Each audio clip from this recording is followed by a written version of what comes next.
안녕하세요. 따뜻한 복지사 따복이에요.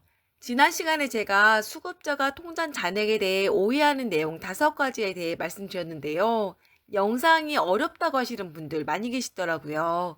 그래서 오늘은 같은 내용을 쉽고 짧게 말씀드리고 여러분들이 해주신 질문에 대한 답변까지도 함께 말씀드릴게요. 정부는 수급자 통장을 1년에 2번 확인해요. 여기에서 수급자 통장은 수급자 가구연 명의로 된 통장을 말해요. 그래서 수급비 받는 통장은 당연하고 수급비를 받지 않는 통장까지도 모두 확인하죠. 여기 보시면 의료급여 부양의무자 통장도 본다고 했는데요. 의료급여의 경우에는 부양의무자의 재산까지도 보기 때문에 통장을 본다는 점 참고해 주세요. 정부는 통장 잔액을 조회 시점 기준 금액으로 보는 게 아니라 3개월 이내 평균 잔액으로 봐요. 그래서 통장 조회 당시 잔액이 1,000만 원 있다고 해도 지난 3개월간 평균 잔액이 500만 원이었으면 통장 잔액이 500만 원 있다고 보죠. 그런데 정부는 이렇게 조회된 금액 전부를 수급자 재산으로 보지 않아요. 정부는 자동차 재산을 제외한 수급자 전체 재산에서 서울 9,900만 원, 경기 8천만 원, 광역 세종창원 7,700만 원, 그 외 지역 5,300만 원을 공제해주고 이것과 별개로 금융재산에서 500만 원을 또 공제해주거든요. 그래서 집 보증금이나 땅 등 다른 재산이 없다면 통장 잔액으로 5,800만 원까지 갖고 있어도 재산이 없다고 봐요.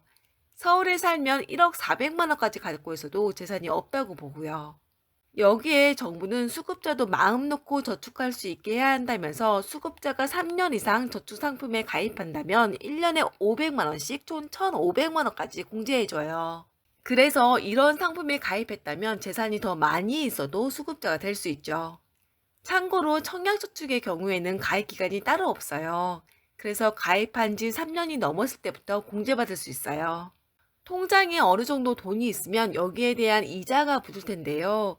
이자의 경우에는 소득으로 봐요. 그래서 1년간 붙은 이자에서 24만 원을 공제한 다음 그걸 12개월로 나눈 금액만큼을 한 달 소득으로 보죠.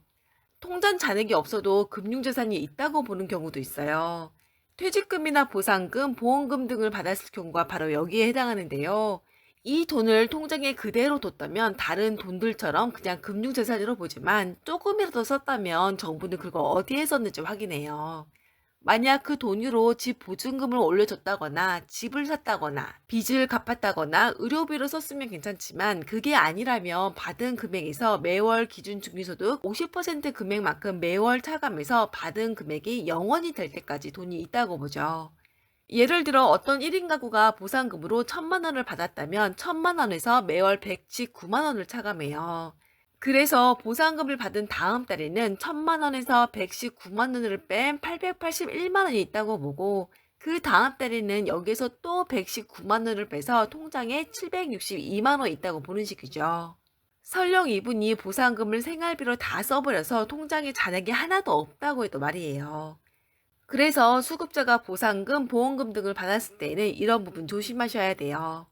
그래도 어쨌든 이러한 퇴직금이나 보상금, 보험금은 몇 천만 원씩 받아도 수급자분의 총 재산이 아까 말씀드린 금액 안에만 있다면 재산이 없다고 봐서 수급비에는 영향이 없는데요. 만약 이 돈을 다른 사람에게 받은 거라면 문제가 될 수도 있어요.